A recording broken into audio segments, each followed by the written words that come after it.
friends, my neighbors, good citizens all, I thank you for coming and heeding the call. Let's rally the people and bring them all near. Sing out our songs for the whole world to hear. This is the cradle of all that we are. This is the heart of the storm. This is the ground where the future was born. This here is Anvil and this is our home. Each song that we sing and each story we tell, each hero we name and each life that we sell, each breath and each beat of your heart is a beat of the drum. Give me drink in my cup and friends who will share it, song on my lips and ears that'll hear it, fire in my eyes to light all the good people I see. I tell you, my friends, there's nowhere that I'd rather be. Before 10 in the morning, we're barely alive. We're like ghosts, we're like spirits, and then coffee arrives. Then heroes awaken and stand by your side. Now gather your courage and sing out your pride. For the storm will not break us, although it may try. The sun may be down and may bake the world dry, but we stand by our neighbors and raise them up tall.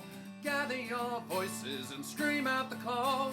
For you are my empire and you are my hall. For you I would fight and for you I would fall. For you are the beat of my heart and the heart of my song. Give me drink in my cup and friends who will share it, song on my lips and ears that'll hear it, fire in my eyes to light all the good people I see. I tell you, my friends, there's nowhere that I'd rather be. So fill up your tankards and fill up your lungs. Leave no words unspoken and no song unsung. Make noise for your heroes, your kith and your kin. Sing out their names and the pride that they bring. Together we stand and divided we fall. And the future we write will be shaped by us all. Oh, we are the singers and we are the song of a story that's greater than more. Sing along, give me.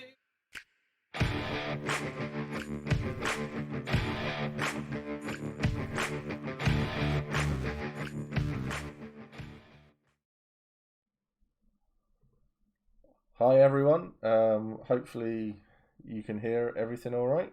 Welcome to the stream. Hope everybody's doing all right this evening. I should say welcome to hell, really, because my new layout, my new idea of something simple, as Abby has just put in chat, is this hell? You know what, it might be. So this should be a fun one tonight. I've been looking forward to this one.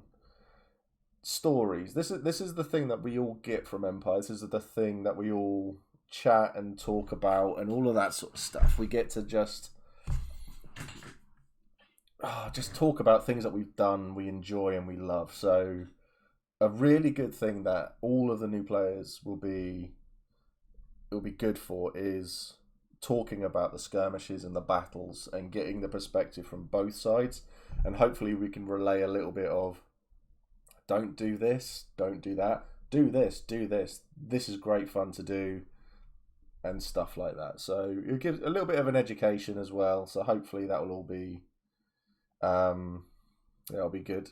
So we on the bottom on my left, I should say, I forgot that I've flipped the cameras over. So on my left, we have Josh. Josh has been on before already, and we've chatted about things and stuff. And above Josh, we have, I should do like that because I'll just fucking give up.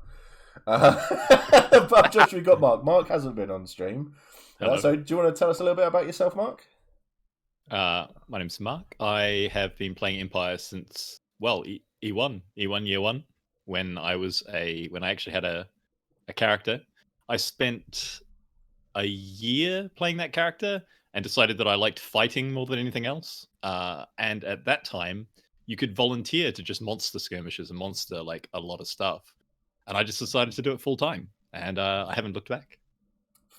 Awesome. 100 bits. Thank you very much for the 100 bits there. This is awesome. See what I did there? Awesome. Oh my god. I'm not apologising. Well, just time to kill. Just. So what about you, Josh? Because you've been Skirmish Crew for quite a while as well, haven't you? Not that long actually. I joined the first event of the last year in play. That's short. That's short. Wow. Everybody says it feels like I've had loads of people go, I swear you've been here for longer. No, Feels I've like so I've much only been a longer. year in the field. So, okay, so not too long, but you fight and do so many skirmishes and battles. You're going to have plenty of stories, and I hope that everybody there realised the potato sound that came from someone following. So thank you for following there, and you're a potato, just cause apparently. 100. Okay, let's listen to this. See if this works. Skirmish Crew stabby stab stab stab. Excellent. 6 months for Stug. Wonderful stuff. How many assholes we got on this ship anyhow? OHECC 6 months already. Here's to the next 6 and many more beyond. It reads out so many things when people do stuff now. I think I have to shave this off. I have to get rid of some of these things. And it's always Slowly cut it down. Right, let's turn the alert. How many assholes we got on this ship anyhow? Woo. Woo! Sorry, I don't think you can hear it, but we just had the solitary woo. Level 1 hype train already. This is amazing. Thanks for subbing again, Liam. 7 months. Oh, you insane people. So, what was it that made you both want to actually just monster and do skirmishes and do things like that instead of being a player? We'll go with Mark because Josh, you've been on before. You've played before. So, okay. So, funny story. So, I started Empire essentially solo. So, and this was kind of before there was a lot of new player like stuff in place, right? Like it was kind of like, well, you're on your own, off you go. And I was in the Brass Coast. I actually had a friend that was playing. He was an orc, so we would hang out like out of character, but it was kind of hard to hang out in character. And so like people were like, you know, getting people into the groups before the game even began, really, right? And so I joined this Brass Coast house, and it turned out the guy running it was so much of an asshole that he was banned after the first event. Literally banned. So I didn't have a Jesus. The snozberries taste like snozberries. Banned after E1 year one. And so I never really like kind of gelled with my house, and I just felt really like aimless, and I had nothing to do. But I love fighting. Like Empire's not my first LARP, but it was my first fest LARP. I used to do some very small linears in New Zealand, and I was like, well, I like fighting. And I just volunteered for like NPC stuff and skirmish stuff, which was easier at the time. There was less kind of formal structure in place, and I was just like, what am I doing? Like, this is the stuff I like. I'm just going to do this full time. So that was it. Okay. I think I know the guy you're talking about as well. Word gets around. So... Yeah. he's not just banned from Empire. Like no. Yeah, so... I know the guy that you're going on about. I have turned off the alert box stuff now because we're going to be doing a lot of talking, so it's going to be a little bit in the way, I feel. Well, hopefully I've turned it off. Potatoes. No, I haven't turned it off. I'm going to say, we're going to find out the hard way soon. Yeah. Okay, let's... Oh, he's banned across the UK. I'm not surprised. Okay, I now know who you're talking about now that that's been said. Yes. Yeah. Right, can you hear both of them now in chat? Let me know. Because I've just turned something off. So hopefully that will sort that out, and then I'll have to get into the voice things and turn their volume down a lot on the desktop side of it. But we'll get that sorted. Okay, but that's The snozberries taste like snozberries. Have you seen Super Troopers, you two? I haven't. You haven't? Oh, it's really, really funny. And I've just had the little audio clip in my ear saying the snozberries taste like snozberries. Love that film. Right, okay, so it's not that one then. Let's turn that one off. And let's see if that sorts it. Hopefully it will. Loads of bits coming in. It's amazing. Okay, so what's your like fondest memory from your very first skirmish or battle then, you two? We'll go with Josh this time.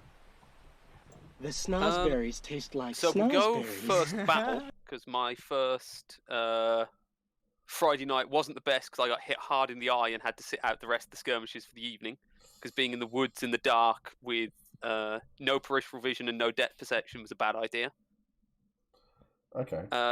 My first battle was a Jotun battle on the Saturday morning, where I basically got hooked after this. I got up fairly early, which was lucky because I managed to get one of the spears from the battle tent. Had got all my kit on, was all Jotuned up, had a lot of fun, and basically ended up joining one of the Skirmish Crew units, which was basically forming a pike block by all intensive purposes. I'd got one of the shorter spears, so it was decided that I'd be on the left side, like the left flank of this, with a few people with shields to hold off. Then the rest of it would be this big pike block, and then the same on the other side. Yeah. And the moment that got me hooked was we came towards the Imperial line, which wasn't straight, it was almost like a bit wavy, and we started to wheel in to this line. So there was then a gap on our side that the Imperials started walking towards. Yeah. Then all I heard was a shout from behind us and this incredible clatter as I watched about 30 or 40 people all armoured up just charge full pelt into this gap and just start full whack, no holds barred, engaging the enemy line. And just watching that right next to me as I then had to go into the line and fight. Just, it was such an adrenaline rush, and such an amazing spectacle that I was hooked from there. Awesome. That's awesome. What about you, Mark? What was your... I can't remember my first battle. I obviously, it was too long ago. But I think one of the things that really got me kind of hooked on crewing was I was monstering. I would have had my character at the time, I think, but I was monstering the first War Rhino battle. So the very first Mark 1 War Rhino. I was clever enough not to volunteer to be in it, because currently the War Rhinos, they're assembled like a wheelbarrow. The front is like a barrel. There are a couple of people at the back trundling along with the rider. And they're still miserable. The original was held up purely by people underneath it. Yeah. And there was someone riding it. So they were carrying a wooden frame, all the stuff, or the foam like skin, and someone on top of it. But I was one of the people assigned to guard its flanks, right? So I've got a spear. I'm guarding the War Rhino. I'm supposed to be like, okay, we're gonna keep it away from flankers.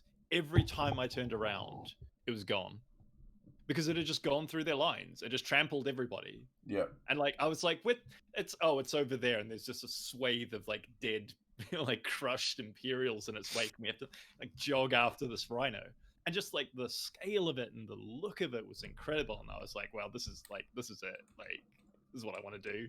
Yeah. Yeah, Chris has just said, Mark, you baddie, you helped kill some of your old group. Good. Yeah.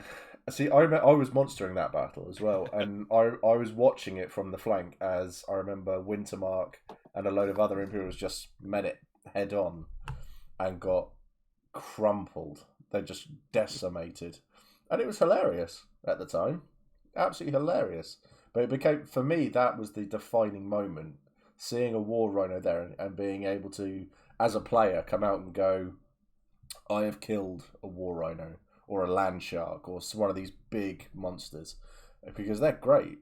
And all of the stuff that Skirmish Crew, Monster Crew do when they're around them, the role play that you get, you hearing when the like when the rhino or the land shark was killed, saying, "Oh no, not my baby," and so many people wailing and then going berserk and stuff like that. It was great. John has asked a question: who are you currently wearing, Josh? I'm claiming this stream in the name of the Yote. Excellent. Red tea tunic, mantle, all the war skirt. Nice. Looking good. Looks really, really good. Carried on a wooden frame. It was a hover rhino. Yeah, there's lots. So what's your? Oh, let's go for it another way because it's been quite positive. What's like your least favourite moment in a battle then, or a skirmish that you've been in then, Josh? Least favorite moment. Yeah. I mean, I've probably already mentioned it. My first ever skirmish, I went out into the woods, and it wasn't anything intentional. It wasn't anybody being a dick. It was just like an incredibly unlucky moment. I basically got the very, very tip of someone's stab save spear right in the eye. Just like fell backwards. I was buggered for the rest of the night, and I had to take the rest of the night off. So yeah.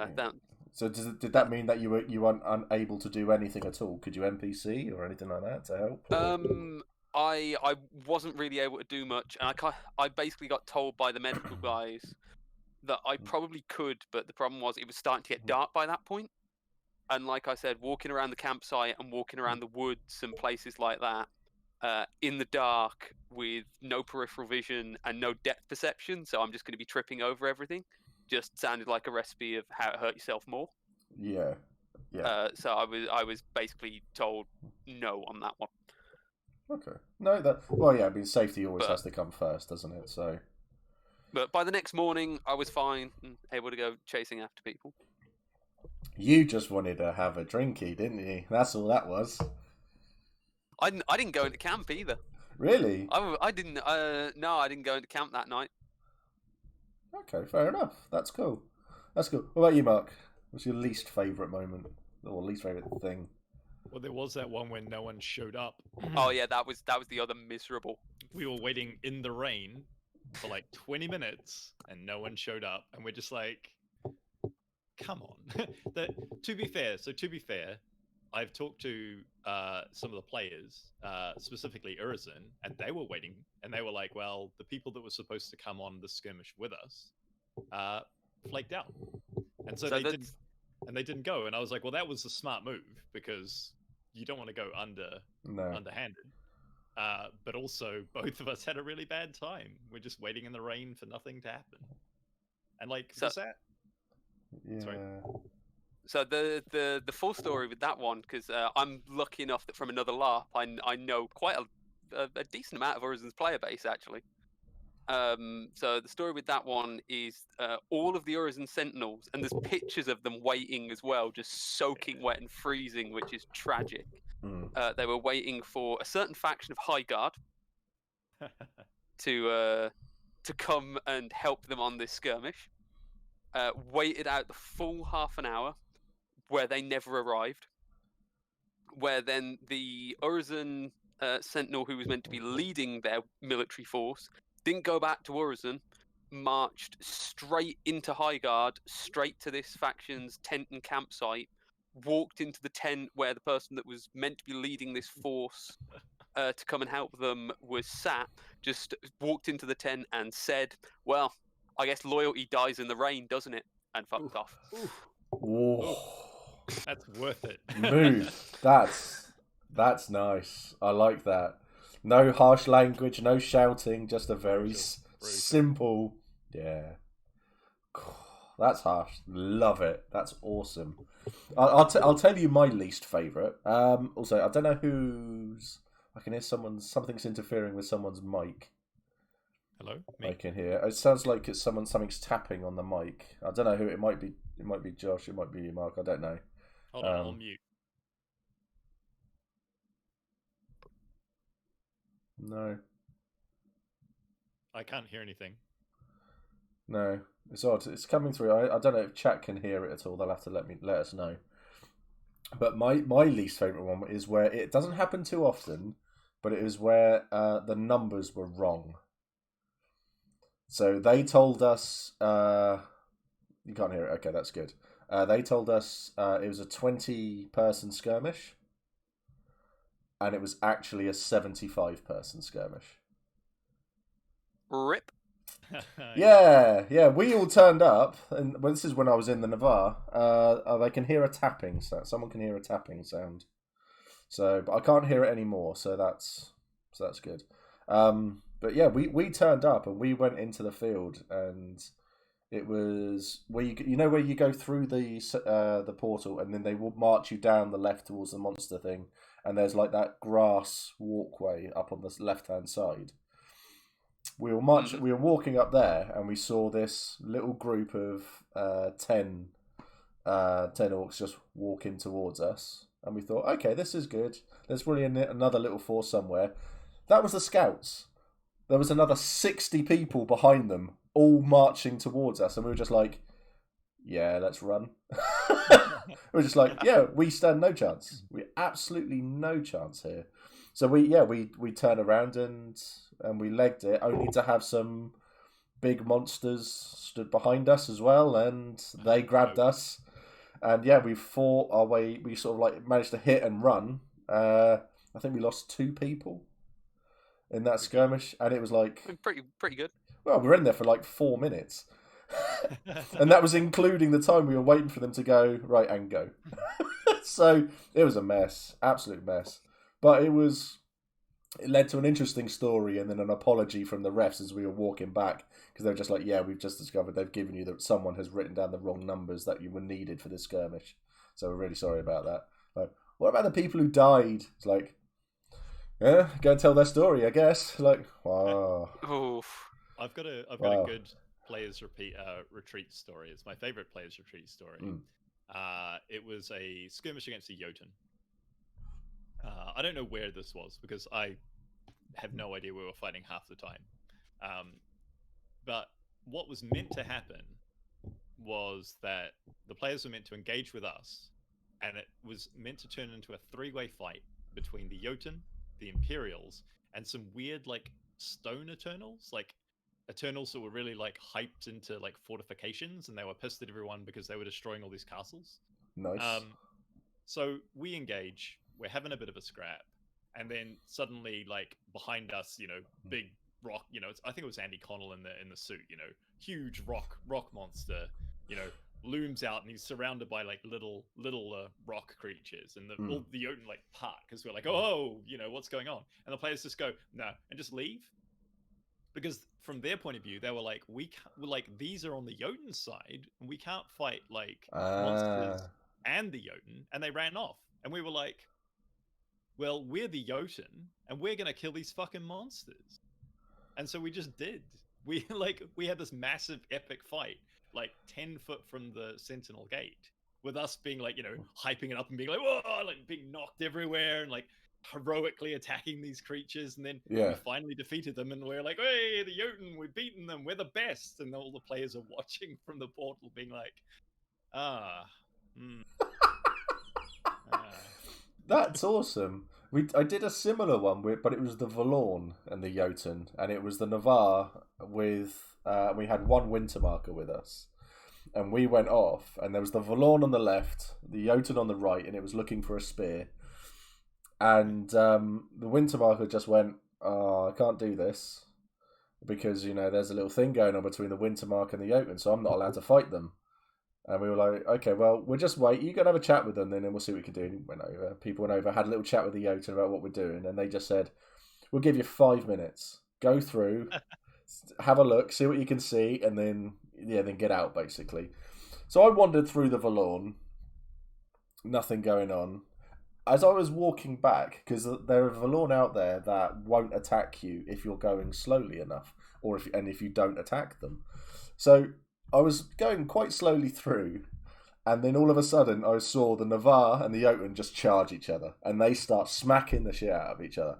And I'm stood like 60 feet back in the middle of like the copse on the left, with about 5 Jotun around me, and I'm going, I want to run.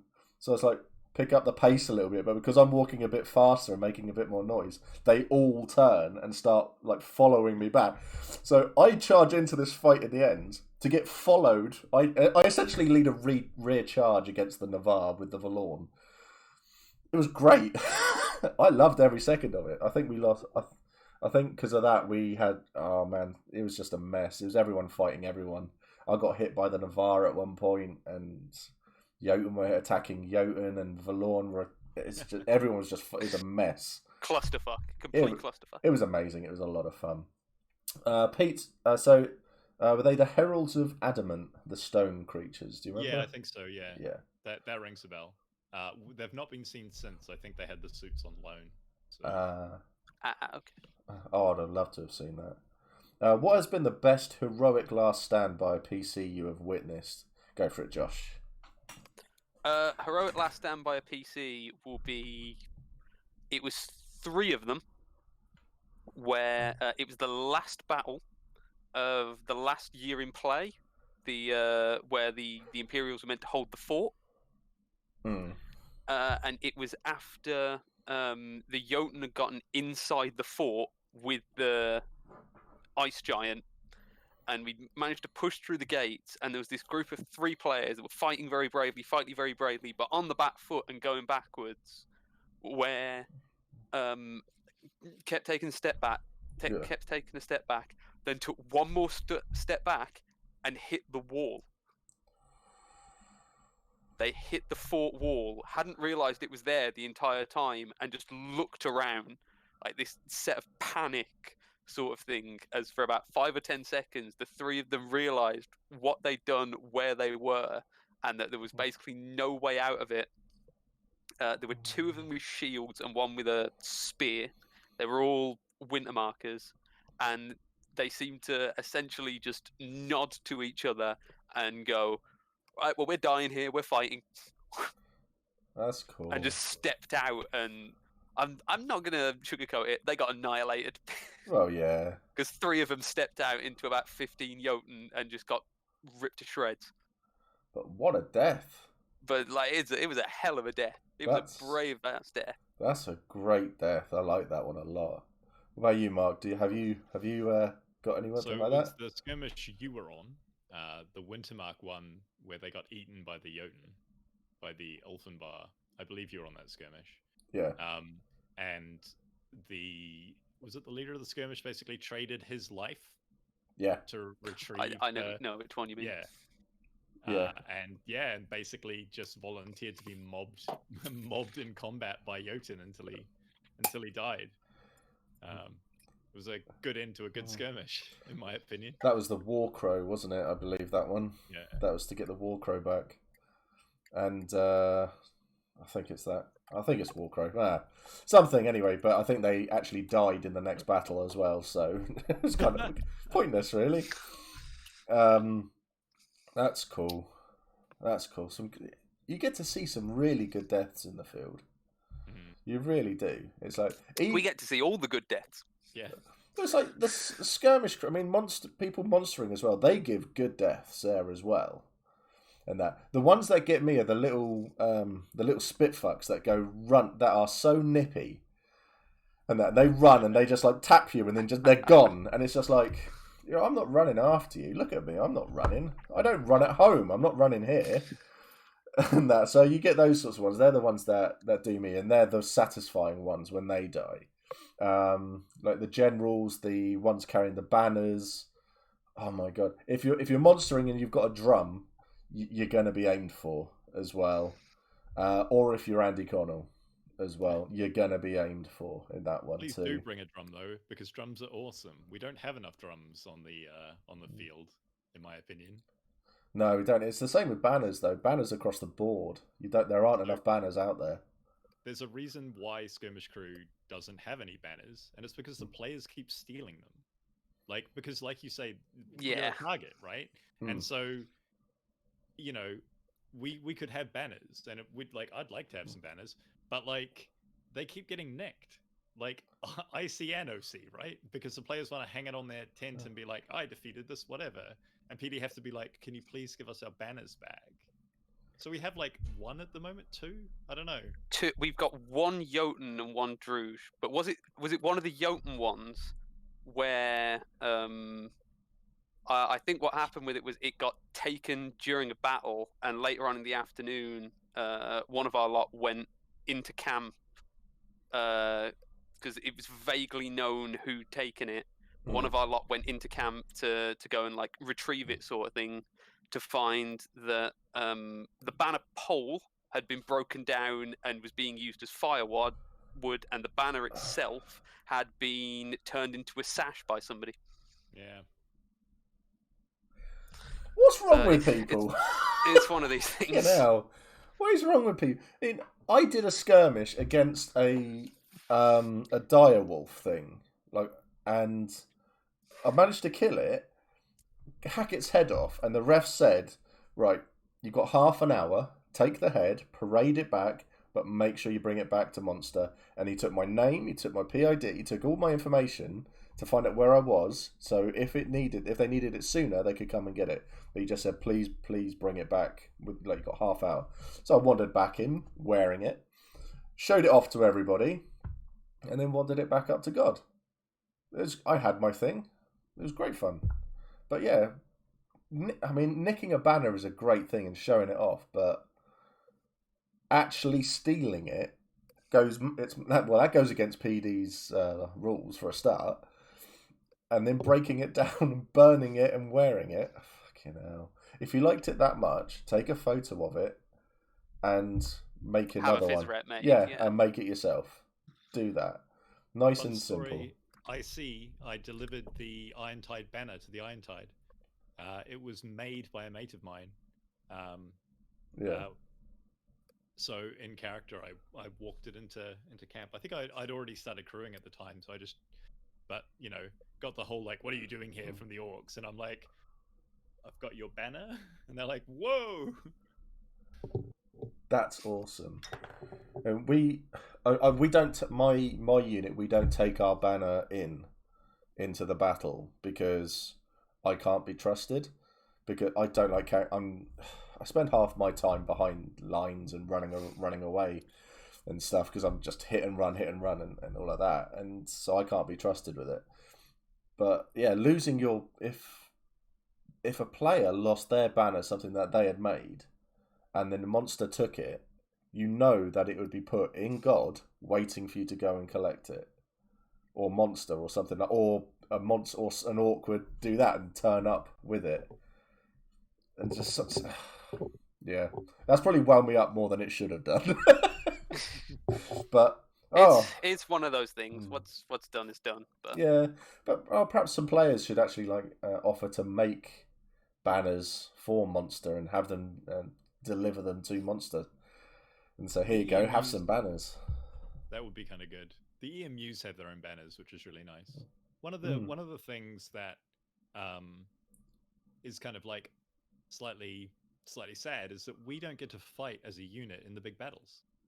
We skirmish all day, but on the big battles we get split up. We're unit commanders, we're special forces, we're monsters, we're healers, we're the general, we're the runners. We never get to fight in a block on the big battles. And like, I think we'd be quite effective because we're quite coordinated, but it just doesn't happen. No.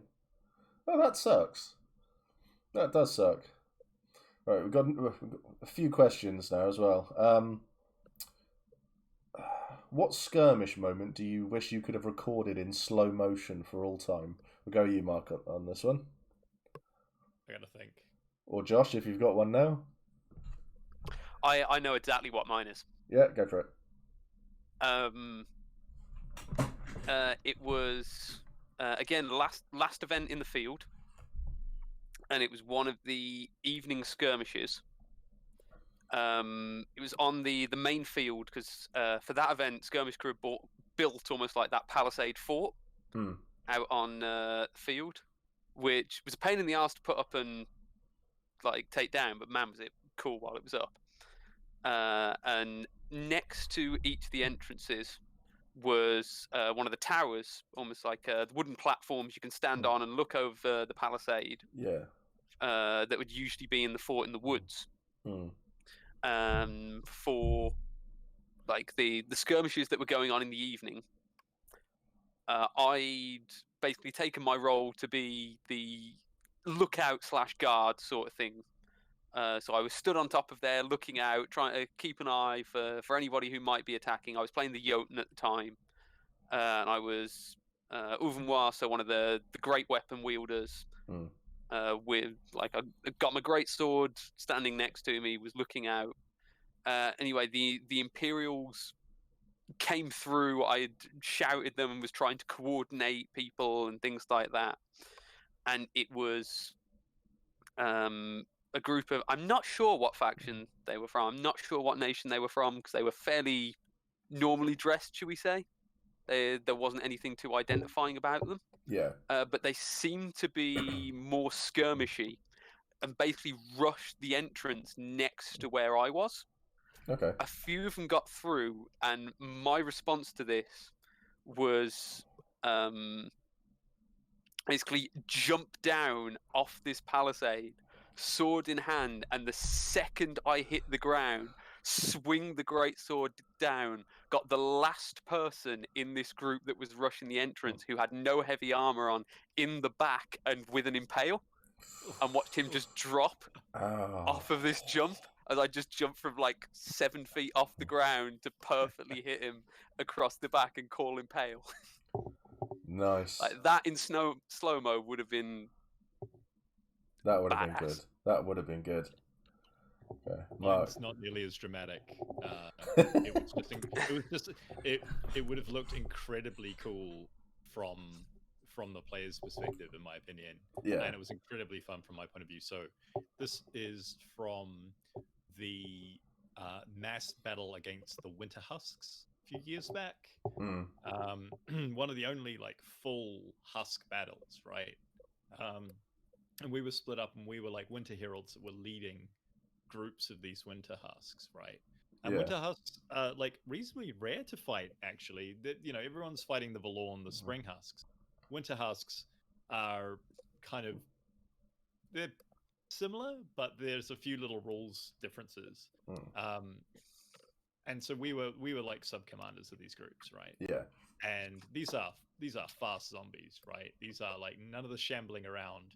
Like they see you and they go for you. Like they'll like 28 days later sort of style right. zombies. So and the players come onto the field, and immediately, like the whole field is just full of like shambling zombies, and immediately they all just turn around and charge them. And I'm leading, it was actually a Navarre EMU that I'd been assigned to for some reason, or a Navarre group. I think it hadn't been formalized as an EMU. Yeah. But I was like, well, you know your business, right? But I'm like, well, you're Navarre, and what we're going to do is we're going to hit and run. I'm going to call you the children of winter, my children. And what we're going to do is we are just going to, you are dead. You have you've got no fear, right? We are going to hit them as hard as we can. Do as much damage as possible, and when you hear me call children retreat, we're just going to run away, and we're going to do that again and again and again. And we did it to Dawn, and every time Dawn tried to get momentum, we would countercharge them. Yeah. And it was amazing, like being at the head of this just huge mob of like incredibly fast 28 days late zombies being like, my children, attack for winter. Like real like Skeletor styles, kind of like. Yeah. Oh, that's awesome. That's awesome. See, I think I've realised what it is, Mark. I think it's your necklace is hitting your mic.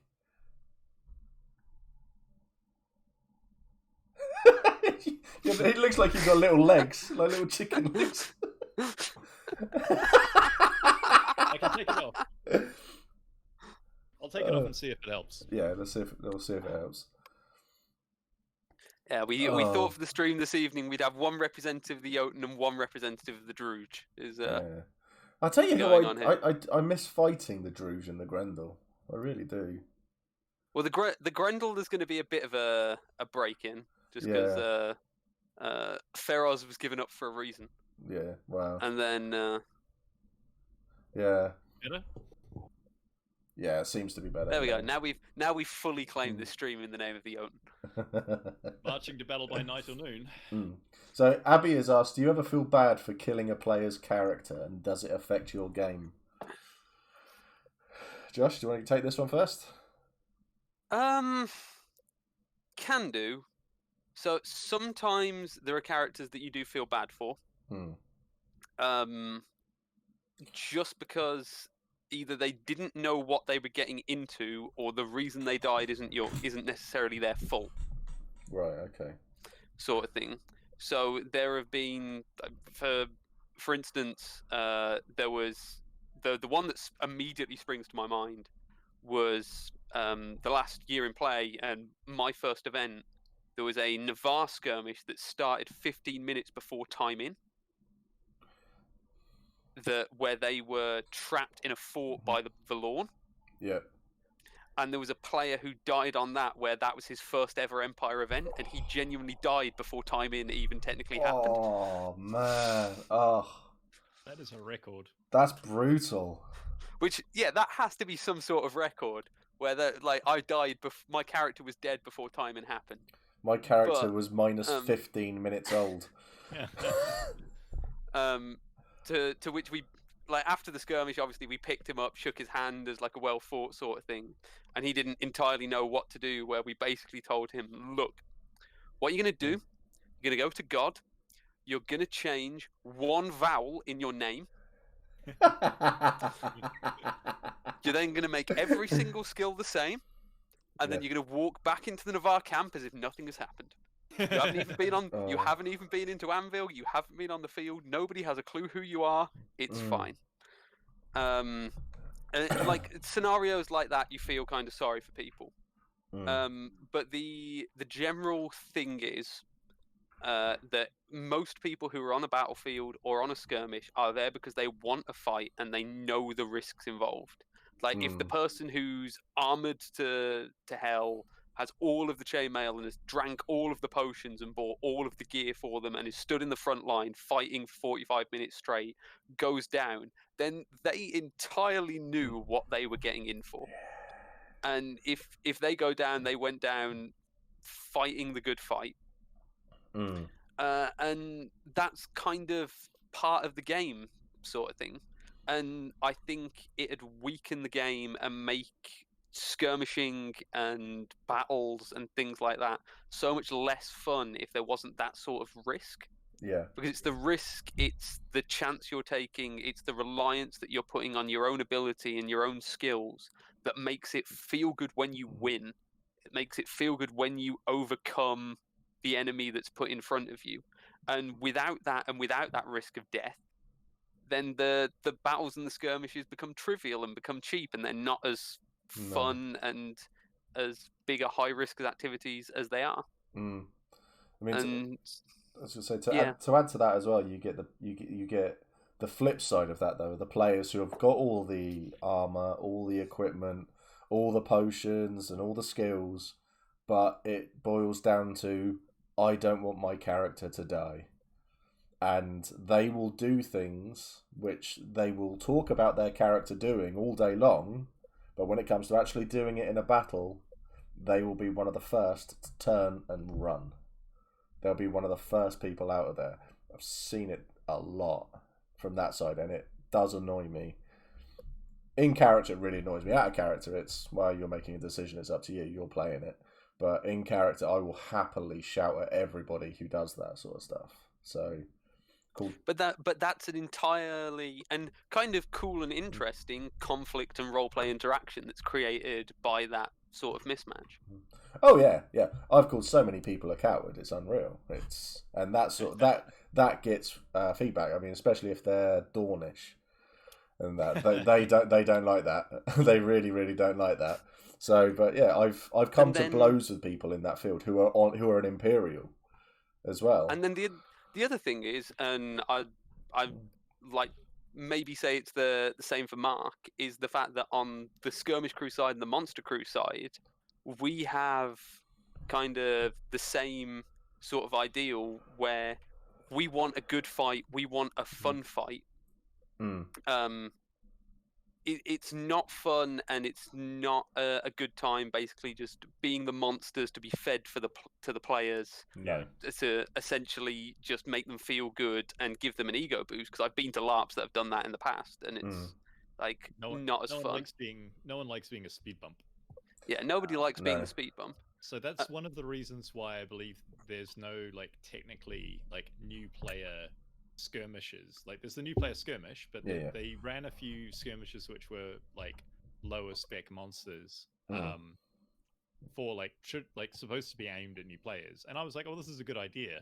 But in reality, what happened was the experienced players that were with the new players would just mop us up. And we were like, well, what's the point of us being here, really? Like, you know, it's not really giving new players a feel of what it's like to be in a skirmish. No, because we're far more dangerous than we're allowed to be. Yeah. We were briefed as like cowardly bandit orcs rather than like the barbarian troops that you normally face, right? Yeah. Like, that's not an accurate depiction of a battle or a skirmish. Yeah. So, and I think that those have been canned for that reason. Yeah. I think it's interesting. Like I have the exact same thoughts about like killing players or killing characters rather. I won't say that we don't enjoy killing characters because characters are incredibly hard to kill, right? Like when you take someone down, that's a story. It's like fighting a boss, right? Like characters are hard. It's like they've got all their mates, and so like you're like, wow, I actually took someone down. That's incredible. You feel a little bit bad, but you feel really bad for the people that don't know what they're getting into.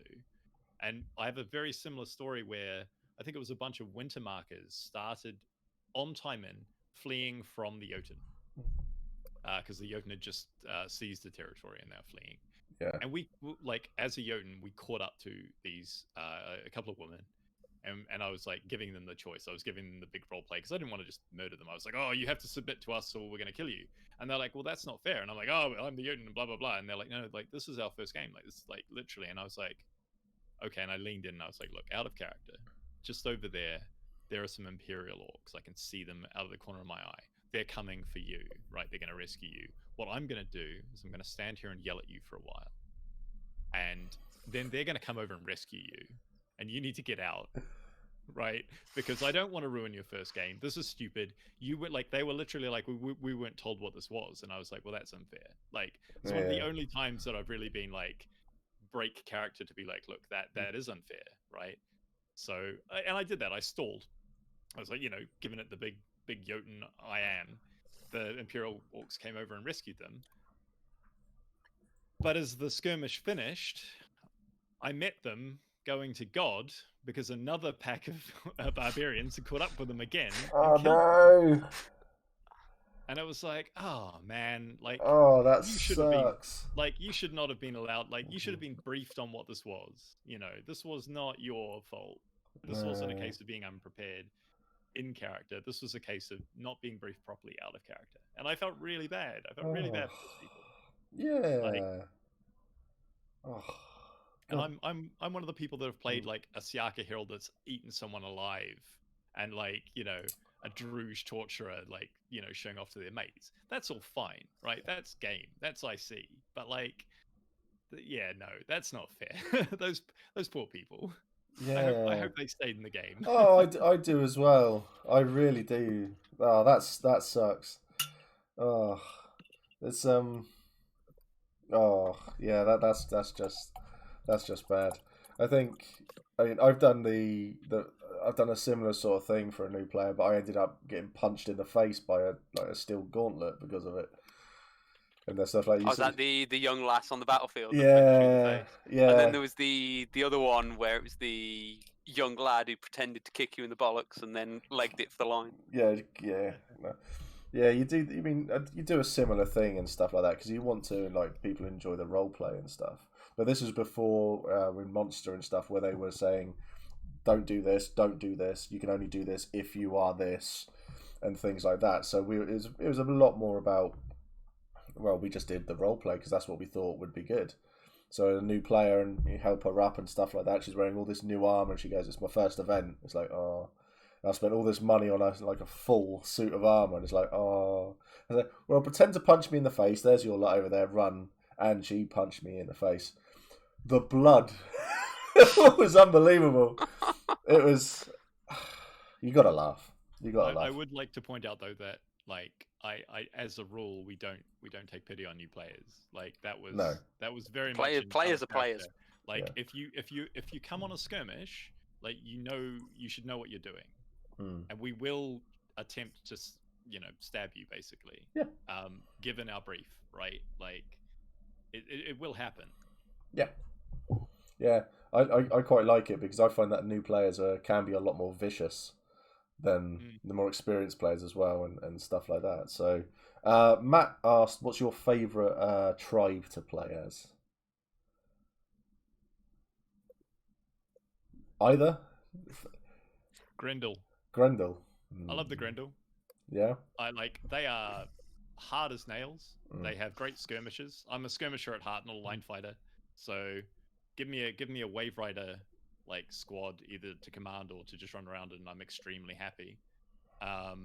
Yeah, they're just a lot of fun. Siaka Heralds, like they're like sky mages are really great to roleplay with. Yeah, the Grendel are great. It's too bad the Empire made peace because they were beaten so badly by them, but it's what it is, I guess. Go on then, Josh, what about you? Depends on the scenario is the thing. Skirmishes, like the 70 to 100 man skirmishes, I love me some Druge. Because the Druge are just bastards that will run around you all the time, will never fight you where you want them to fight you. And it's a lot of fun like that. However, on the current site, with the battlefield being the current size it is, they're pretty worthless in battles. Because the Empire can usually form one unbroken shield wall from one out of character boundary to the other, just walk up the field and kill all the Druids they want, and that's kind of boring as piss. Yeah. Honestly, I'd probably as much as I'm repping the Jotun tonight, I'd probably go Grendel as well for battles, just because I'm the opposite of Mark. I'm a line fighter at heart. I love having my big ass shield, my sword in my hand, all of the heavy armor, and go, I will move when you make me move. Yeah. I will, this is basically a contest to see who is the hardest in battle, and the lines will move based on that. But the Grendel are incredibly effective at that because they have such a combined arms element. Yeah. If you know what that is in like the military terms. So you've got the incredibly effective line fighters, but you've also got ranged contingents, you've got really effective skirmishers, you've got really effective magic, you've got the big monsters to back you up and line break. They've kind of got a mix of everything. They're a more complete army than yeah, they're else, a very complete army. I think the best way I've heard somebody in the Hefty fam compare it before, which is in Empire, the Marchers are the English, but the Grendel are the British. Yeah. Wow. Yeah. Okay, I can see that. Okay, that's quite interesting. I mean, for me, go on. In fact, the best way I think that can be described is what PD put on the Grendel merch, which is Grendel, we are better than you. I can get behind that, to be honest. I really hope they let us into Anvil. I really want a Grendel on tour. I would love to see PD do Anvil has been attacked. There is a besieging army outside Anvil. So where the portal is, that is the front gate to Anvil. In that field, Monster and Skirmish have set up. They've got their camp there. They're just set up there. And then that boils down to that you'll need to put guards up. You'll need to have... You can set in Skirmish Crew, so you can go around the other bit. They'll open it up a little bit more, and you could just do whatever you wanted. But then that would also be on the flip side, to an extent, you'd get the Grendel who'd be able to do something similar. And I think that I would love that. I would adore it if that was happening. It's never going to happen, but it would be so much fun to have happen. I don't think that would fit PD's kind of ethos of what they want No. Anvil to be, but that's a great concept for a player event.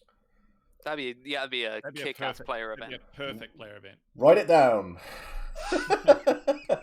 I mean, the thing is, because I'll be honest, that some of the most fun that I've had as a monster has been some of the times where the monsters have ended up as Anvil. Because I know you were on this, Mark, because you were the Goldie, if I remember. Yeah.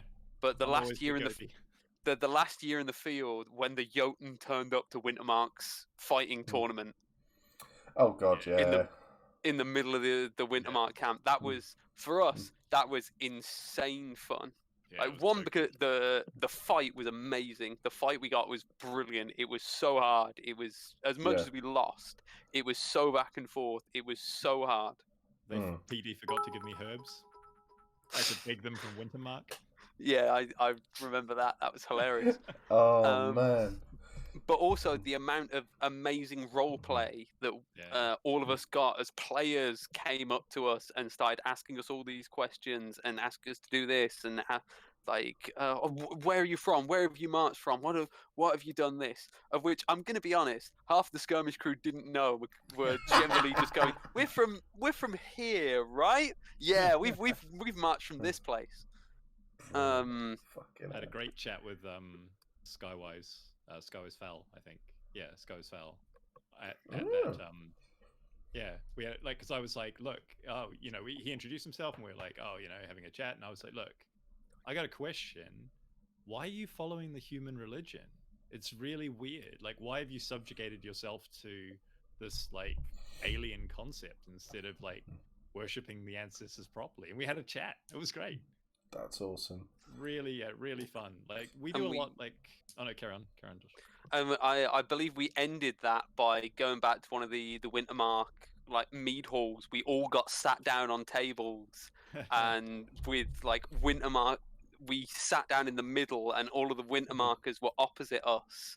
And we got given beer and cakes, and we're just chatting and enjoying ourselves with the Wintermarkers while we were waiting for the Welt Gold to be paid for the Jotun that had been killed. It's hospitality, isn't it?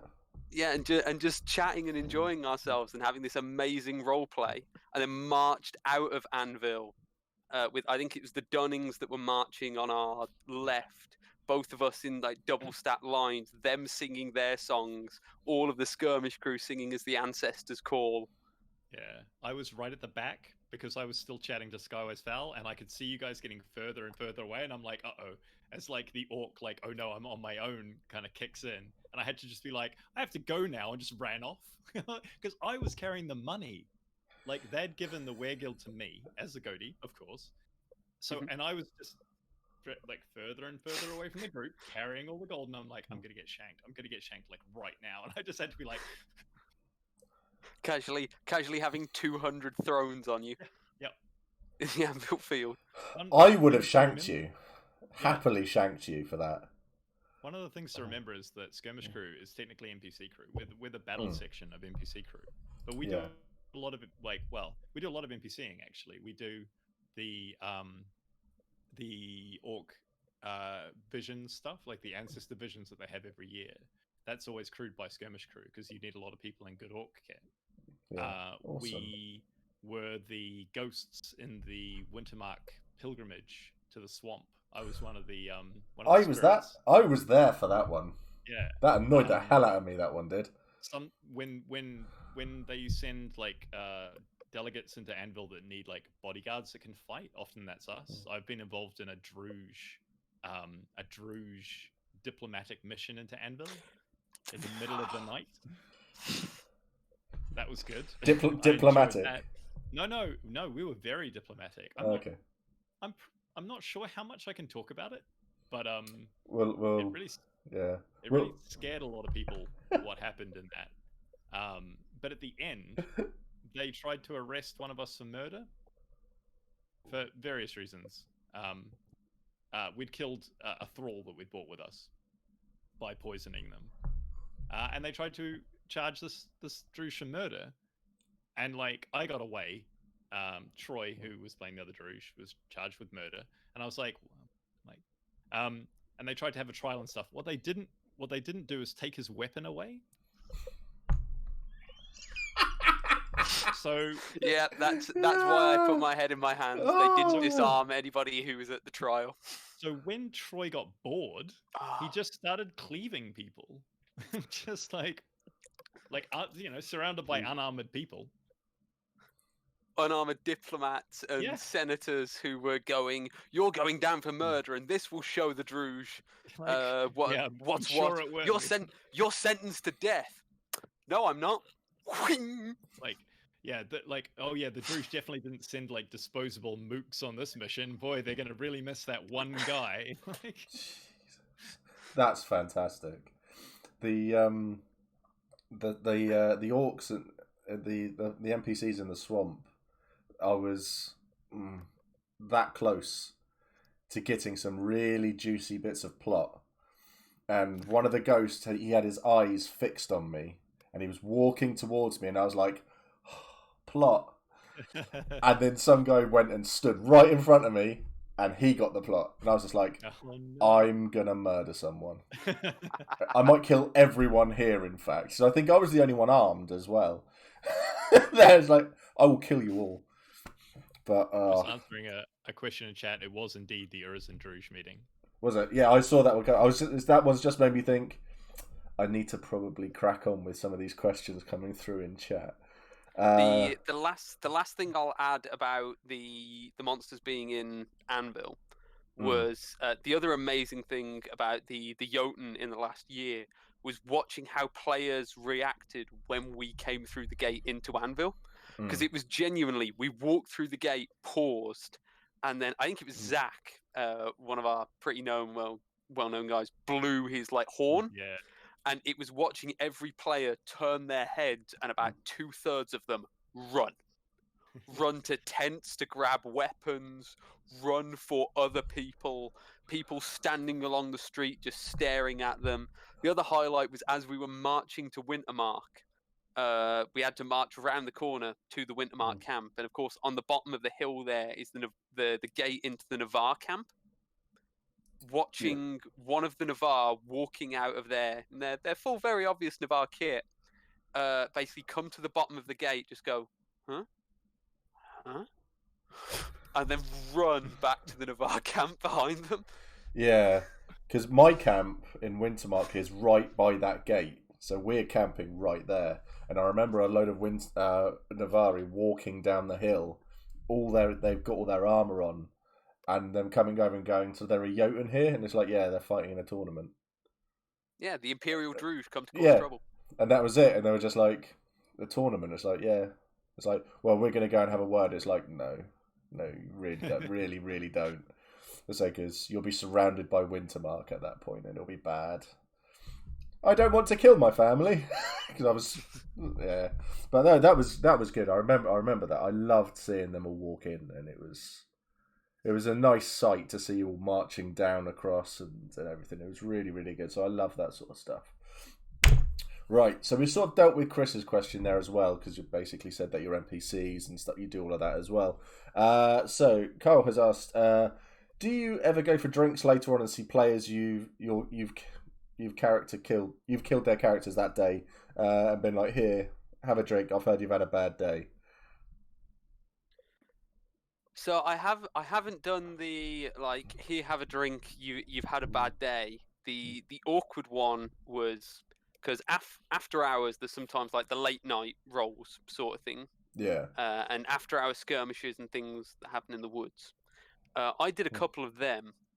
And then walked into Anvil afterwards because it's Friday night. There's still plenty going on. Mm-hmm. And walked through Highguard and passed and through what turned out to be one of the players and one of the characters that had died on said mission's funeral. Yeah, that's not good. Oh dear. But it was. I think I'm going to walk through this. I don't think I'm going to stick around and watch. No, I've monstered and I've killed a few players while I've been monstering, And I think my most memorable one was, I forget who it was. I don't really pay too much attention. I want to know my stats, what I'm doing, and I want to go and have a fight. And that's pretty much what I do as a monster. And I just want to make it fun, and I want to get stuck in and all of that. And I was guarding a ritual circle that was going on the Navarre front. And the Navarre, one of them screamed charge. He was on his own. The Navarre stood there and watched as he came in charge, ran past me as I hit him. He jumped into the ritual circle as I'm still behind him hitting him because all the ritualists were unarmed. So I'm hitting him. He's on the floor and he started bleeding out. And we've turned, and I'm expecting to have like 30 Navarre on me that second. No, they're starting to march up the road away from it all. It's like, oh no, I've just killed my best mate. So it was weird because he died and he went off, and I went into camp obviously as Mac, and so because we're all in the Navarre, we're in the 2 feet, we're all related in some way, shape or form within the 2 feet family, and I sort of went over and sat down, and I sat down next to him and I went, so I hear what's his face died. If looks could kill. That was it. I had a drink and I couldn't stop laughing. Chris, I helped ref that. Let's see, we're going back quite a way. I helped ref that Husk battle. It was awesome to watch the charge, like watching a massive wave smack into the players. Yeah, that was really cool. Dead before you were born. Lots of F's in chat. When you go through the gate, expect to die. If you come back, you're doing well. Dawn running away, shocking. Foxcar, what's the best no hope scenario you've seen that a PC has managed to escape from? Ooh, did he escape from this one? You might have been on the skirmish. Do you remember that? Husk? It was a Valorn battle. A Valorn skirmish where like there was one lone Navarre who was kind of left behind, desperately trying to circle around to the gate. Was that the one with like the beetle type? I mean, a lot of them have the beetle types, but I think one guy got left behind. I don't know if he made it or not. Now thinking about it, but that was the most impressive thing. He survived. If he didn't make it, he survived for a long time. No, just like desperately trying to circle around, and like there's way too many of us, right? Like, I remember we were leaving that. I remember that skirmish because as we were leaving it. Someone was getting up further back and he thought someone was left behind, so he went running back thinking I'm going to be the big goddamn hero. And in all fairness, if that was a human player, if that was a Navarre left behind, it would have been great. It wasn't, and he ran and then hid, but the Valorn had pushed us back, because as is with most of these battle skirmishes and stuff like that, right towards the end we're gonna get pushed. We're going to get pushed all the way back towards the gate so that we're going to get a bit of harrying going on. And it's great fun. Anything to try to get us to charge you and then, well, yeah, that doesn't ever end well. Generally, I think Valorn that happens the most because they're too dumb to realize if whatever the outcome. Like if you've achieved your objectives, they just don't care. They don't even know most of the time. No. Unless it's affected them like physically and they die. Whereas like some of the most of the barbarians, if like they've been properly defeated, they'll just run away. They won't harry you to the gate. No. Because they've been defeated. They need to get out before you murder them all, right? So yeah. So I mean, we got harried all the way back, and because we were missing 2 people at that point. But because obviously with the Valorn, there's no negotiation. There's nothing like that, and we were just like, well, they're gone. That's it, gone. There's nothing we can do that will remember them and stuff. But yeah, they came back through. But he did not come back through, and it took us like half hour later. People were still waiting for him. I'd gone by that point, so I didn't find out that someone else had died until the following day.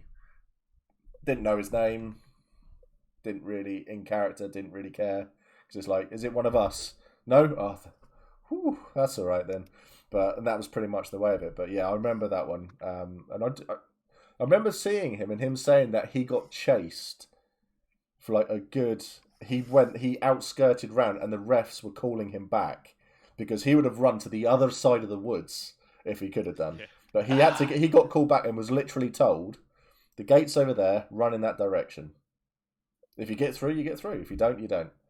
And that was it. And he ran into like 3 of the beetle things and got mullered.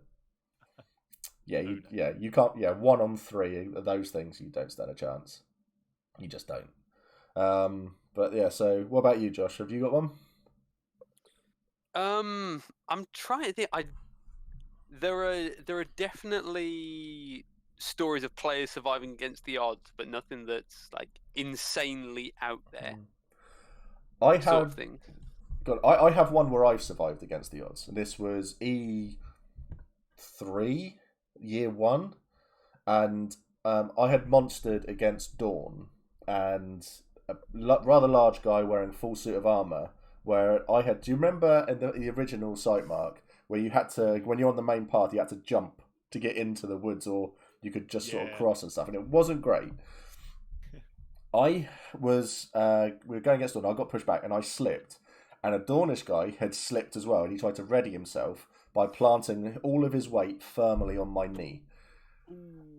So my knee ballooned, and we went on a skirmish. And the ref who had helped me out of the field because I couldn't walk was doing the reffing for this skirmish. And he turned around and he was just like, "Are you okay to walk?" And I was like, "Not really." I said, "But I'm the general. I need to do this. This is something like in character. This is really important and personal to me, so I have to be here." So it's like, okay, that's fine. So we went off. So I led my little scouts in and we wandered off into the woods. The Navarre came in, they did the thing, and then left. All the orcs had followed and were stood by the gate. There were 4 of us left in the woods. The other 3 who were with me turned around and said, right, we're going to run and we'll get them all back. We'll get them all over there because we're pretty sure we can outrun them, and we'll let you just jog casually back along the road and you'll get there. And I got onto the road, but they ran so fast that at the time it took me to get back to the path of the road bit, they had already gone through the gate. There was 15 of these orcs stood by the gate. And then they turn around and they see me stood there going, "Oh no." The ref was like, "Shit, you can't walk, you can't run, you're limping really badly." So he went over. Now, this was when PD were very much, "You're all goddamn heroes, you're just going to look epic, you've got to be this, this and this." And he basically made them all dictate so it looked awesome, and they walked me out of the field. I couldn't run, but we got that, and I killed like 7 or 8 of them. Because they're all going, "I'm going high, I'm going low, I'm going to do this, I'm going to do that." So it looked really good. And then the ref was going, "Right, there's another 30 of them running. I can't control all of that lot. They're running, they're going to kill you. You need to run." So I was like, so you start to run, and I was hobbling back. And by the time I got to the gate, I could only fall through it. And they were like 4 or 5 feet behind me. That was only, but that was all down to crew and refs and stuff like that being awesome. So, but that was my one, and that was so much fun. It's a great one. It took my knee like 6 weeks to recover from that as well. Dawn has a good no hope escape. I heard from someone OC. Awesome. We'll have to get that one off of you at some point, Dawn. I have nightmares about the Herald. Skirmish only when you're okay with your character dying. Your player dying, Kyle. Grendel was such a difficult fight. Massively enjoyed Terror during the fights I got against them. So what the Skirmish Crew say is break the treaty so they can start fighting as them again. Well, to be honest, it probably would happen. None of this is official. None of this is official PD comments, and we do not comment for Matt Pennington nor any other than the PD staff. Just given the Empire's track record in these things, they will break the Grendel Treaty and somehow at the same time go to war with the Iron Confederacy. So that should be pretty good. Yeah, the Iron Confederacy is going to be fun. So the Iron Confederacy, I'll be honest. So there's a big contingent of the Skirmish Crew who are Normannis and Norman reenactors. like a big faction, like a 40 to 50 person faction of them that all do this, who are all absolutely jonesing for an Iron Confederacy war, because they will just bring out all of their reenactment gear and all of their reenactment strategies and go, right, so who we killing? I look forward to that. I really do. That would be great. I want it's to quote Robin Williams from Good Morning Vietnam. We want to go and visit all these exotic places, meet new and exotic people, and kill them. That is the Empire's strategy at the end of the day. Pretty much. Although the other one is, so the way that the barbarians are essentially built and the way that the battle briefs work, as far as I'm aware, is Sir Andy Connell, being the wonderful massive nerd that he is, when he took over Skirmish Crew, he built a load of different armies for pretty much every in-game faction, based off of Warhammer Fantasy Battles. If you're a wargaming nerd, Right. and well aware of those, he built a lot of them for Jotun, Druge, Grendel, Iron Confed, Axos, all of the factions that you think of. He had discussions with the battle writers and built armies for them. Yeah. And supposedly, the Iron Confederacy ones are pretty dirty. Well, I'd hope so too, to be honest. I want to meet all these nations in I think it would be good if there was a chance of like recovering an ancient relic or something like that, and they're saying, right, it's been protected by like this Iron Confederacy unit over here. They are gonna put up a fight to protect this, and that's it. And then we go in and have a little scrap with them. I think that would be an interesting thing to do. That'd be a good way of starting a war as well, and it's something I could get firmly behind. So the Iron Confederacy, there was the bit of the kickoff the last year in the field, which was hilarious to a lot of us. Which was the Iron Confederacy were chasing what was basically a political dissident, somebody who tried to assassinate a member of their ruling elite, and was running to try and seek asylum in the Empire. Yeah. And one of their military units had crossed over into the Empire, where a bunch of the Normanus guys put all their gear on and went out to play these like Iron Confederacy soldiers. Yeah. Where they then immediately upon entering Empire territory got fired upon and cut to pieces by a good number of Empire folk that came out to meet them. And the best part, because the rest of us were on kind of a break at that point and were stood at the top gate, like watching what was going on. The best part of that skirmish was watching one of our guys, Luke, who we all love to bits. He's a hell of a character, but he is all 4'11" of rage. Right. In about 20 kilos worth of chainmail and a 9-foot pike, sprint the entire battlefield from the Sentinel Gate to the back gate at the woods to be the only survivor to live and go and tell the Iron Confederacy what happened. That's amazing. That's amazing. It was brilliant. So there's so the Sumar still have the Imperial crown, so we need to start and have a war with them as well. They've got a freeborn relic to the Iron Confederacy, so excellent stuff. This is a question I like, because I don't have all the time this evening, so I think we'll probably make this the last question.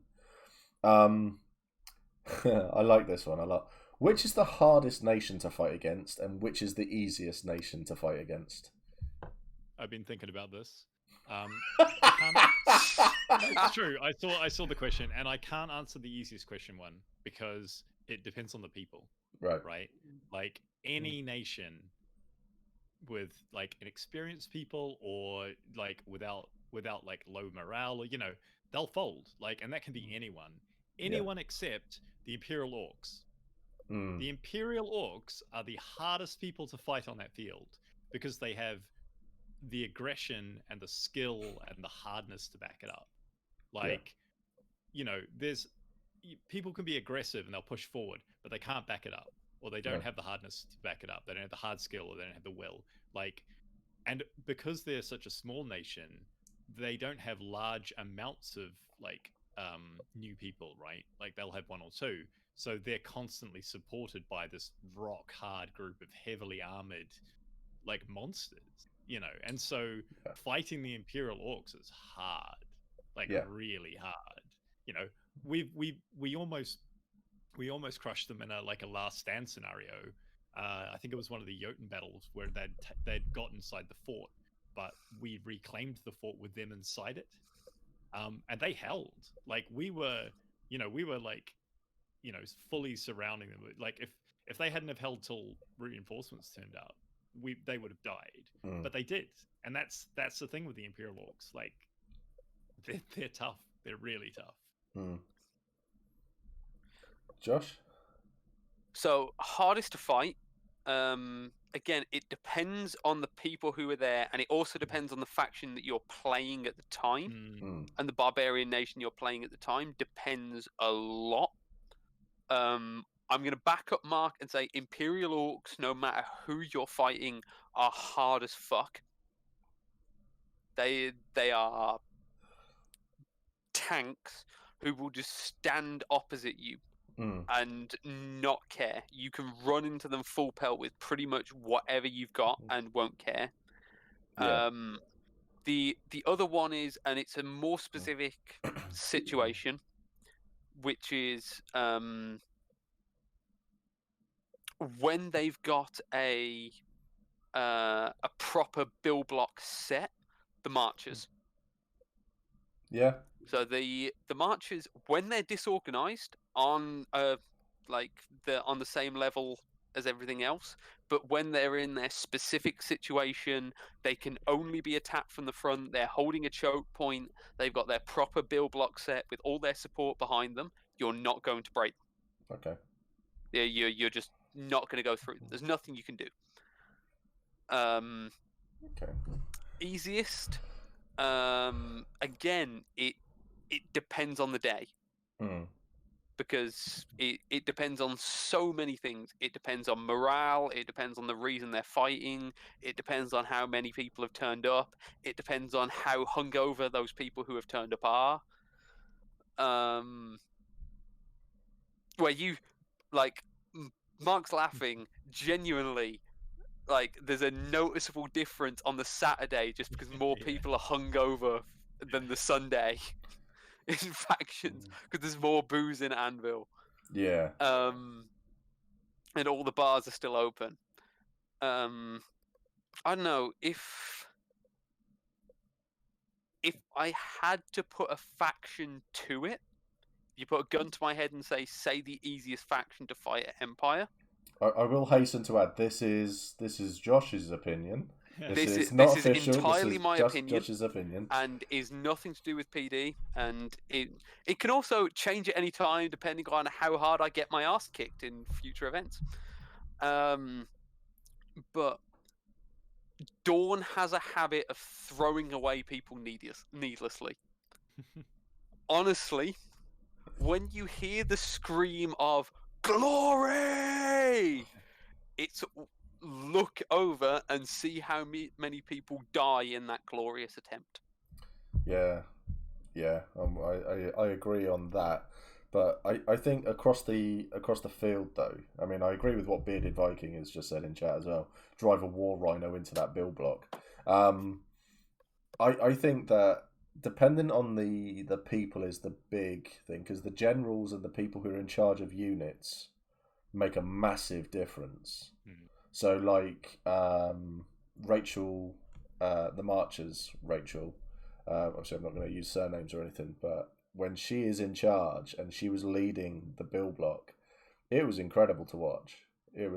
She's gifted, shall we say, at leading that thing. I see. Here's the one thing I'll say about that. I'm a good OC friend of Rachel. I know Rachel fairly personally. She's blessed with the fact that she has OC military experience of having some command over people. Yeah, she's So she, US Air Force, she genuinely knows how to command people, and it's scary when it happens. Both, like I see. Yeah, she is really, really good at that. So we're talking about dependent on the people, and I think where that's really visible is Wintermark, because Wintermark is incredibly they have visible. some incredibly hard people, like the Dunnings.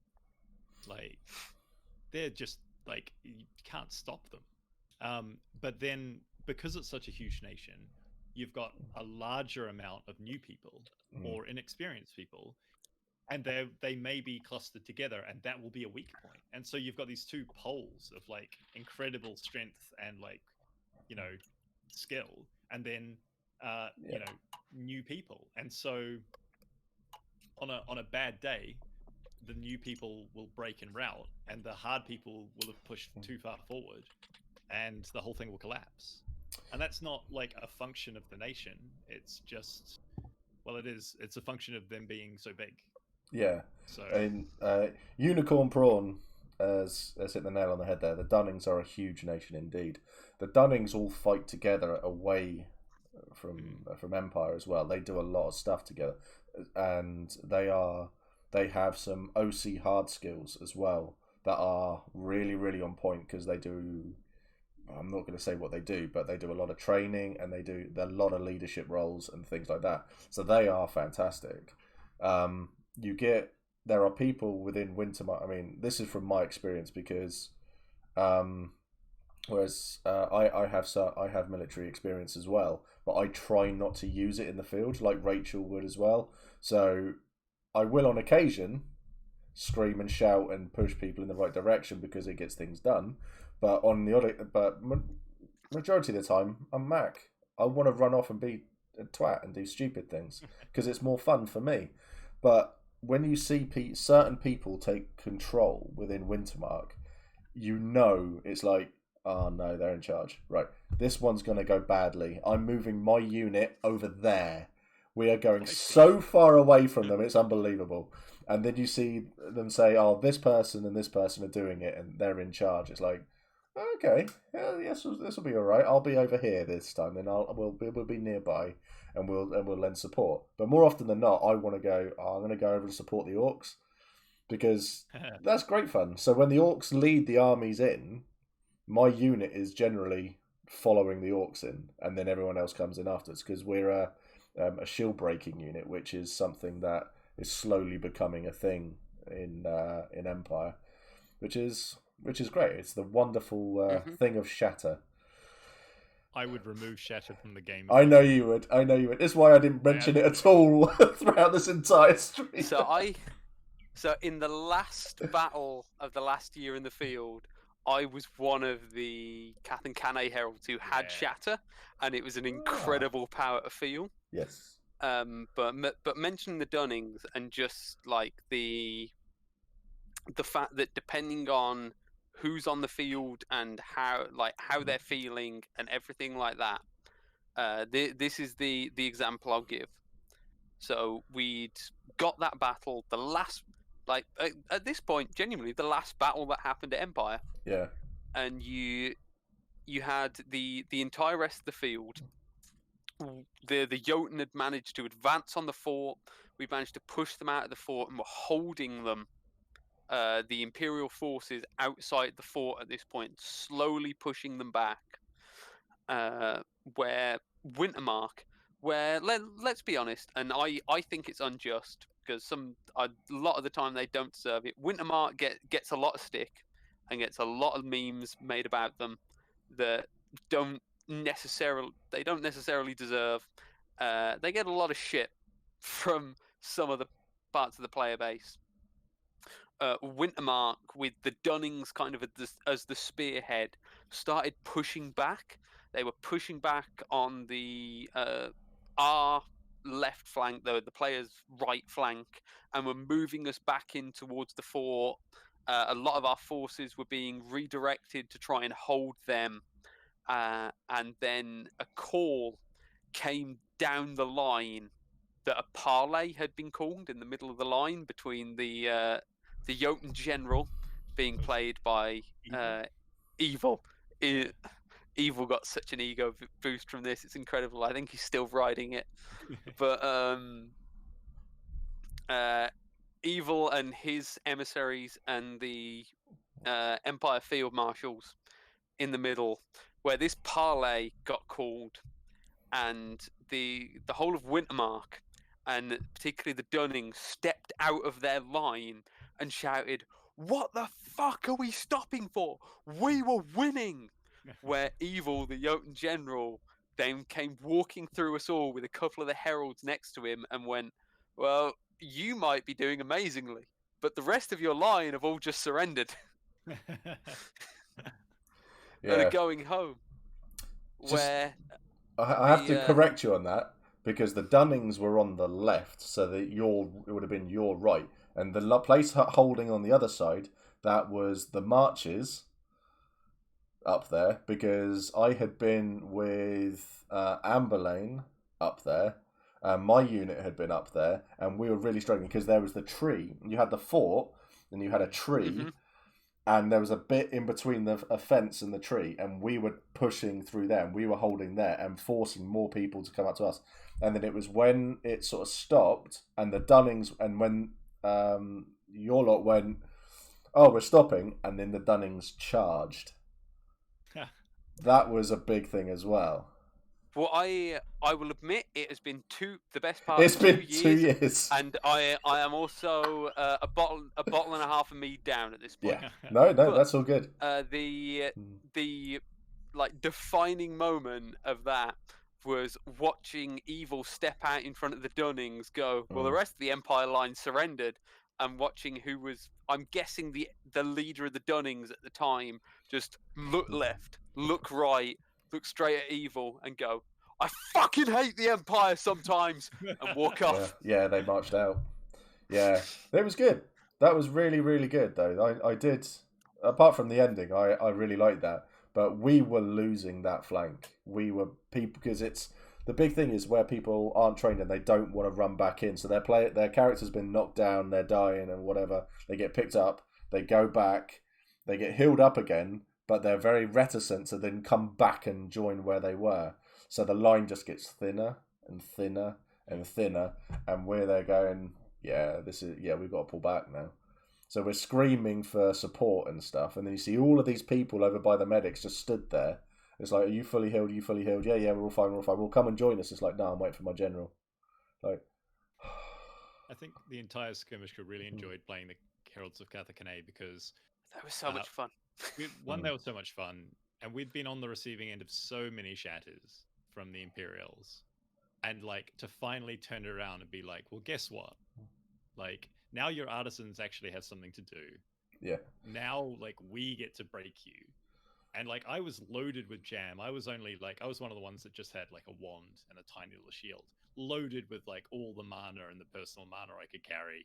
Like, if I had have gone down and been looted, some mage would have just been like. I went through all of it. By the end of the battle, I was just a guy with a stick and a tiny little shield. But by that time, they were scared of us. Yeah. And so I could see the fear in their eyes as I was like, and they'd be like, "My precious spear." Yeah. I was the same. I had a tiny little buckler and a rod, and people would give me a 10-foot berth. The other thing, my voice was ruined for about 4 days after that battle, because the trick that I'd found, because obviously you have to give loud vocals before you'd give someone a shatter or cast something. So my trick was I'd always be shouting something, some like great glory to Catherine Carnegie, and then somebody with a giant spear or a really important shield or a mage with a staff would step in. In fact, I basically got in a 1v1 like shatter duel with, is it Sue from Ashenhall in Wintermark? I basically got in a 1v1 shatter duel with her as we were shatter, and then she'd come back with a repaired staff and shatter me, and I'd get it repaired and shattered her, and it was amazing. It was this experience that we hadn't had before, where the Imperials were giving us this wide berth, trying to not be on the receiving end of us. Yeah. It was one of those moments where you did like you felt like heroes. You felt like you were actually like something to be reckoned with. Yeah. See that's why when it comes to like the shatter and that, because I have bear claws, so wielding my mace and a hammer and then going shatter when I hit something, people don't expect it. So when I charge a shield ball on my own half the time, I will have shattered 5 shields, and then I'll be lying on the floor because I know that everybody following me is going, they haven't got any shields anymore, and they'll just run straight through. But it's getting them. It's motivating them to actually follow you as well. There's a picture of me on Facebook where I'm fighting, and you can see there's a good 20-foot difference between me and everyone behind, where I'm shattering a shield, and everyone stood behind me laughing. And it's just like, but yeah, people don't want to lose characters at the end of the day, do they? So, but me, I want to have fun. There's an amazing picture of me from that battle, which is I think it's Oliver Facey took it, which was I'm a Cathan Canet Herald. I have no hit points. I have sod all armor. I have a rod and a buckler. I'm stood in the front line, and behind me are about 8 Jotun orcs, with all of them in heavy armor and whatever they've got, and they're all stood behind me with the Imperials walking away from me at the time. That's the sort of thing you get with these heralds sometimes. Excellent. So we'll call it there because it's because I've gone on a bit longer than I intended, because with the little one being back at school and everything, so I need to do to do that. So this has been a really good laugh. I hope everybody watching has enjoyed the stories. It's been a bit educational, and see the sort of stuff that you can get up to in a skirmish, in a proper battle, and all of that sort of stuff, and gives you a bit more of an insight into what Monster and Skirmish Crew actually do as well. Because at the end of the day, you guys, you'd never stop running. You'd never stop. I wouldn't be able to do it at all, ever. I just couldn't run that much, to be honest. I mean, look at the size of me. Just doesn't happen. Well, we've we're always looking for people. Not I wouldn't recommend it as your first Empire experience, but if you've played a few games and you think, oh, I like the fighting, but like all I really like is the fighting, then why not join Skirmish Crew? We're always looking for new people. You don't have to be the best fighter in the world. You just need to be willing to work your ass off, basically, to give the players a good time. Yeah, exactly. Like hell, we've had people join where it's not just been their first Empire experience; it's been their first ever LARP experience, and they've had an amazing time and have like come repeatedly afterwards and said this is all they want to do. So we also had someone in Skirmish Crew who had to use mobility aids. He had crutches, and he took more of the non-com roles, but he was still a member of the crew. He was goadying with me most of the time, right? And like he was still part of the crew. He has an amazing time and is very much part of the family, and we all love him to bits. Awesome. That's really, really cool. I can't remember what I'm doing on Friday. I've completely forgotten. My mind's stream. It's mine's completely gone blank. I'm afraid. Another victory for us.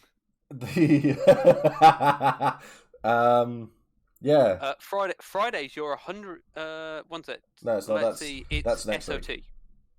Oh, Sea of Thieves on Friday. Hey, Sea of Thieves. Chilled stream. Excellent stuff. Love it. We're going to raid again. We'll find another stream and we'll go and raid them and have a chat and have a laugh. Well, no, we won't have a chat with them. We'll just raid them because it's a thing that we do now.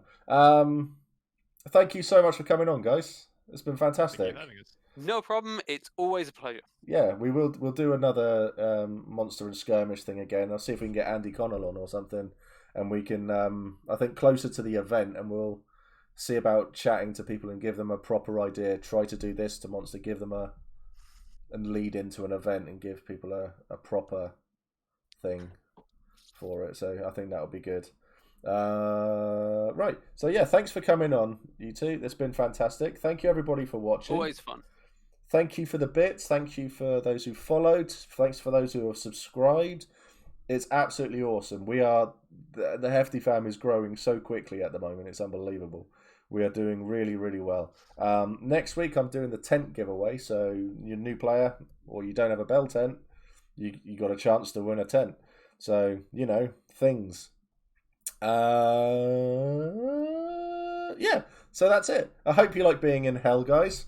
You'll see it'll all be on YouTube tomorrow, so everybody can catch up then. So thanks everyone. Take care, and I'll do the. Well, actually, no, I should probably do the raid now, shouldn't I? Really. Let's have a look.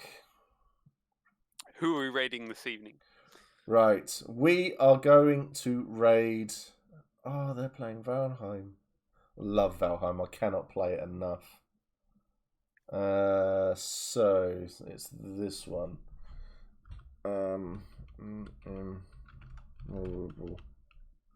So it is a member of the Hefty fam. Have I spelled? Oh no! I see. I didn't even do. Is it that one?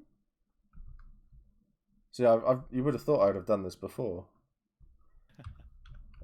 Yeah, it's that one. So I have said that on Wednesdays I'm just going to look at raiding the Hefty fam and everything. So let's make sure I spelt that right. People have weird names on Twitch. So right, we'll get that one going. So yeah, go. Yeah, so go raid, go say hi and all that. Let's end the stream, and then I'll do the raid button thing. You know, take care, much love. See you all soon. See you in chat. Take care. And yeah, you know, bye-zy bays. In a bit.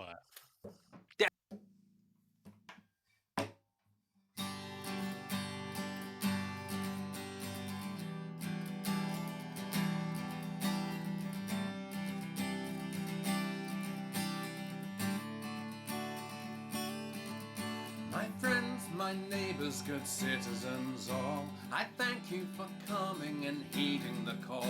Let's rally the people and bring them all near. Sing out our songs for the whole world to hear.